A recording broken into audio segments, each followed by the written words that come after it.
안녕하세요. 금일은 2025년 선박 시장 전망과 트럼프 시대 선박 및 군함의 시장 변화에 대하여 이야기하여 보도록 하겠습니다. 미국의 대선 결과가 도널드 트럼프 미국 대통령 당선으로 결론 지어지면서 세계 국가들은 향후 변화하는 국제 정세 및 시장 변화를 예의주시하고 있습니다. 첫째는 선박 시장의 2025년 전망 및 주변 상황입니다. 다른 영상에서 한국수출입은행 해외경제연구소의 해운 조선업 2024년 3분기 동향 및 2025년 전망 보고서를 인용하여 전달드린 바 있습니다. 24년 11월 4일 영상을 참조하시면 도움이 될 듯합니다. 금일은 해당 내용의 일부를 인용하여 보도록 하겠습니다. 24년 신조선 발주량은 23년 대비 37.1% 증가, 4,976만 CGT입니다. 24년 발주량 중 중국은 1, 3분기 누적 3,467만 CGT를 수주하며 점유율 69.7%를 차지하였습니다. 동기간 한국은 872만 CGT의 수주로 17.5%의 점유율을 기록했습니다. 24년 초에만 하더라도 올해 신조 발주량은 줄어들 것으로 예상을 하였으나 중국과 한국의 건조 슬롯이 빠르게 소진되면서 각 선사들의 신조 슬롯 확보를 위한 빠른 움직임에 큰 영향을 준 것으로 이해가 됩니다. 중국과 한국 조선소의 생산 규모에서 이미 큰 차이를 보이는 것은 현실이며 24년 4분기까지 수주 점유율을 20% 넘기는 것이 쉽지 않을 수 있습니다. 현재의 수주 물량 차이는 중국이 한국의 3배 이상 높은 것이며 한국은 고부가 가치선이라 일컫는 가스선 위주로 수주를 이어가고 있습니다. 시장을 바라보는 냉정한 시각에서 보면 가스선을 제외한 다른 선박에서는 이미 시장 경쟁력을 잃고 있는 것이라 볼 수 있습니다. 24년 수주 선종은 렌지 운반선, LPG, 암모니아 운반선, 컨테이너선, MR 탱커, 일부 FLNG입니다. 특히 렌지 운반선의 수주 점유율도 2021년 87%, 2022년 70%, 올해 1에서 3분기 60%까지 떨어졌습니다.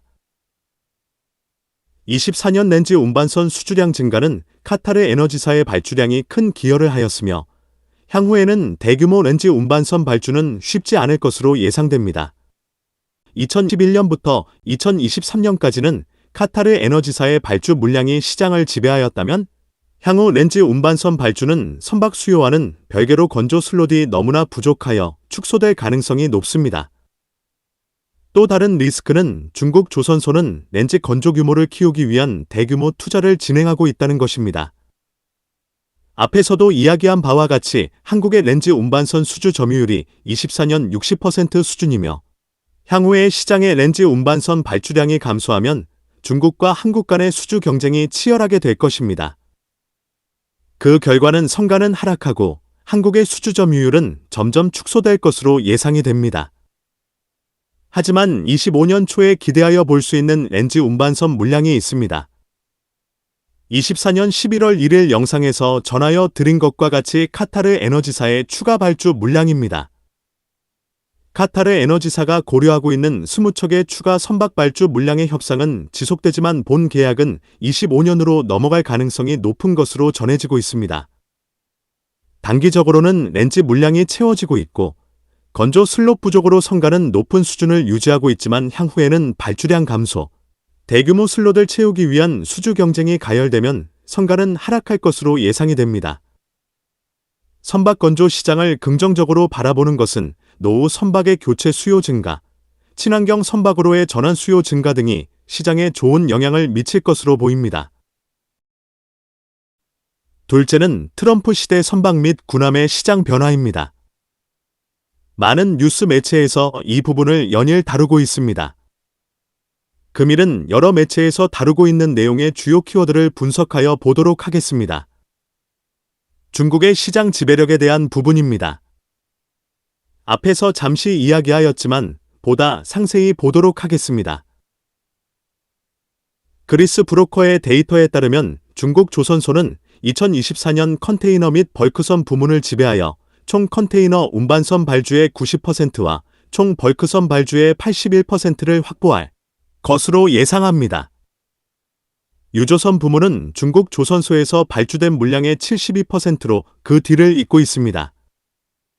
가스 부문에서 중국은 44%의 상당한 점유율을 유지하고 있습니다. 중국의 해양 분야의 시장 지배력이 크게 증가하면서 유럽과 미국의 정책 위반자들은 이를 위협으로 여기고 있는 것입니다. 선박 시장과 다른 예이지만 자동차에 관세 부과하는 행위가 선박 분야에도 영향을 줄 수 있음을 알 수 있습니다. 유럽연합, EU, 이 24년 11월 4일 중국산 전기차에 대해 최고 45.3%의 관세를 부과하기로 했습니다. 앞서 미국이 지난달 27일부터 중국산 전기차에 대한 관세를 기존 25%에서 100%로 올린 데 이어 유럽도 가세한 것입니다. 중국 전기차의 발전은 중국 정부의 지원을 등에 업고 성장해오고 있으며 유럽 시장을 점령하기 시작하여 20% 수준까지 올라온 상황입니다. 조선업은 유럽 시장이 거의 쇠퇴기에 있기 때문에 선박을 중국 조선소에 건조하는 것이 유럽 각국에 유리하다 판단하였지만 자동차 분야는 유럽이 시장을 아직 지배하고 있기 때문에 자동차 분야의 시장 지배력을 중국에 넘길 의사는 없다고 보면 됩니다. 미국은 중국의 해양 지배력 강화에 동맹국들과 협조하면서 규제를 강화할 것으로 보입니다. 도널드 트럼프 미국 대통령 당선의 관세 인상 정책은 선박 시장에는 여러 측면에서 영향을 줄 수 있을 것으로 보입니다. 미국은 이미 24년 4월 미국 무역대표부 USTR는 중국 해운 물류 조선업을 겨냥한 미국 무역법 301조 조사 개시를 발표했습니다. 슈퍼 301조로 불리는 미국 무역법 301조는 미국 행정부가 외국의 통상 관행 정책을 조사해 무역 장벽이 확인되면 수입품을 제재할 수 있도록 한 경제안보 법률입니다. 301조 조사 개시로 미국 정부가 부가 관세를 징수하게 될 가능성이 높습니다. 부가 관세 징수를 두 가지 측면에서 해석하여 볼 수 있습니다. 첫째는 미국 선주사들이 중국산 선박을 주문하는 경우입니다. 미국 선사들의 중국 조선소에 발주하는 물량은 연간 10척 미만으로 부가 관세 징수의 영향은 미비할 것으로 보입니다. 둘째는 중국산 선박이 미국 항만에 입항할 경우 입항세를 징수하는 내용입니다. 부분은 국제무역에 큰 영향을 줄 수 있는 사안입니다. 중국에서 건조한 선박이 미국항으로 입항할 때 입항세를 부과하는 것은 미국 선사보다는 해운 시장을 지배하고 있는 유럽 선사들의 타격이 클 것으로 예상이 됩니다. 유럽연합은 이 부분을 심각하게 여기고 있으며 관련 의사표현을 보면 알 수 있습니다. K8 통상 리포트 내용에 언급된 부분을 인용하여 전달드립니다. 이유는 미국이 긴밀한 관계에 있는 무역 상대국에 차별적이거나 의도치 않은 부정적인 경제 영향을 미칠 수 있는 어떠한 조치도 취해서는 안 된다고 촉구했으며 노르웨이 정부도 조치의 영향이 국제 선주 및 운항 선사에 집중될 것이라며 반대 의사를 밝힌 유럽 선주협회 더 유러피언 커뮤니티 시포너즈 어소시에이션즈 (ICSA)는 전 세계 상업용 선단의 35%가 비중국 선사가 운영하는 중국산 선박으로 구성되어 항만료 부과 조치 시행 시 파급 범위가 크다고 주장. 301조 조사 및 당사국과의 양자 협상 기간은 12개월로 규정되어 있으며 아직 그 결과는 공표가 되지 않았습니다. 24년 4월 미국 무역대표부 USTR는 중국 해운 물류 조선업을 겨냥한 미국 무역법 301조 조사 개시를 발표했으므로 차기 정부가 들어서고 이를 강화하는 방향으로 진행될 가능성이 높습니다. 도널드 트럼프 미국 대통령 당선인의 중국에 대한 압박은 바이든 정부와 비슷한 방향은 맞으나 보다 강한 관세 정책을 펼칠 것으로 예상이 됩니다. 유럽 선주협회가 우려하는 부분은 현실화될 가능성이 높습니다. 미국의 정치 판도가 트럼프 일기와 다르게 변화된 부분입니다. 24년 대선, 상, 하원 선거 결과를 보면 대통령 트럼프, 상, 하원 모두 공화당이 다수의석을 차지하였습니다. 또한 트럼프 일기 때 내부 반대 세력에 의한 대선 공약 집행률이 낮았다는 것에 교훈을 얻어 트럼프 2기 정부의 요직은 트럼프의 충성파로 채워지고 있다는 점이 다른 점입니다. 도널드 트럼프 미국 대통령 당선인의 앞으로 진행하는 모든 조치들은 일기 때 국도를 통한 것이라면 이기는 아우토반 도로를 달리는 모양새가 될 것입니다. 어느 누가 막을 브레이크 없는 것이 될 것으로 보입니다. 도널드 트럼프 미국 대통령 당선인이 당선 후 24년 11월 7일 윤석열 대통령과의 통화에서 한국과 미국 간 조선업 관련 협력을 언급한 부분이 미국의 정책 방향을 알 수 있는 부분입니다.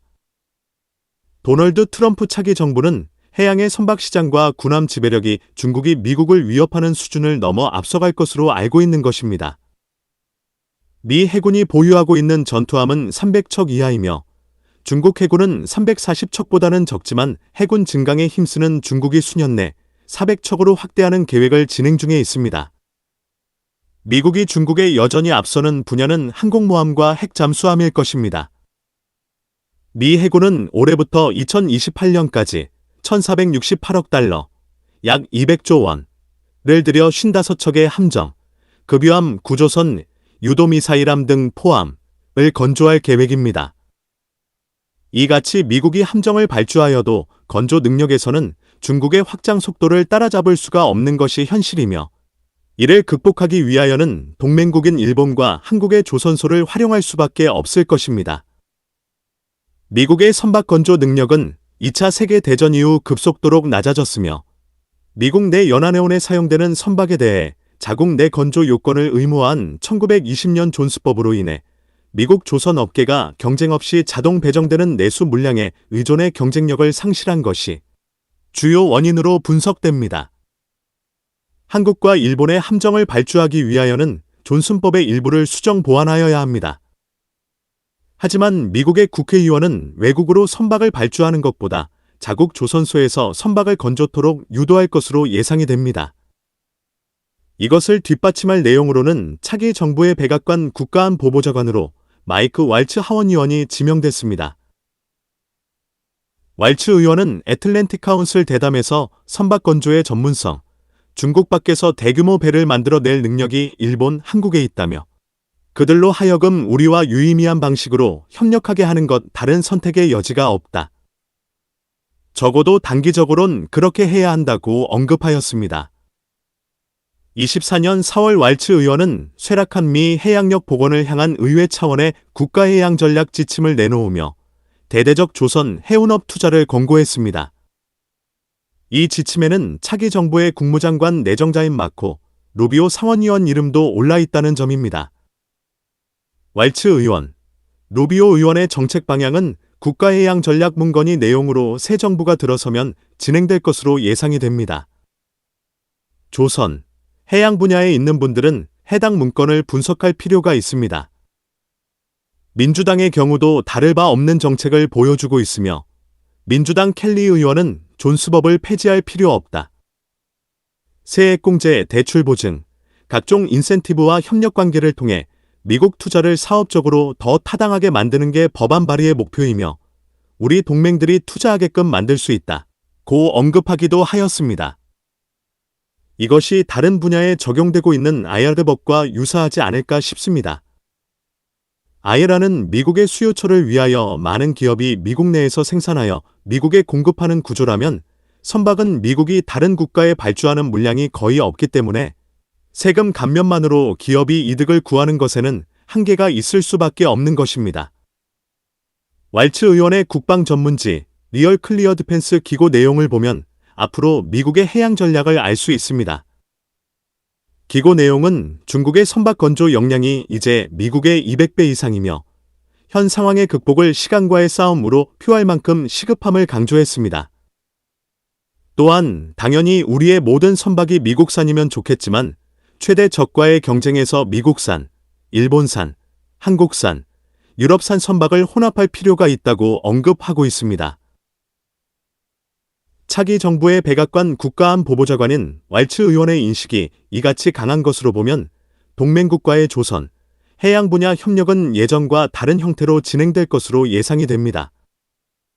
앞으로 방산 분야, 특히 군함 분야에 있어서는 미국의 투자가 큰 폭으로 증가할 것으로 예상되며 상당 부분의 수혜는 일본과 한국 조선소가 되지 않을까 싶습니다. 한국 조선소는 가까운 시기에 시장 변화를 빠르게 파악하여 적극 대응하여야 좋은 결과가 있을 것으로 예상이 됩니다. 선박, 해양 관련 산업 및 기술에 대한 궁금한 점이 있는 분들은 아래의 카페로 방문을 하시면 많은 정보와 도움을 받으실 수 있을 것으로 생각합니다. 감사합니다.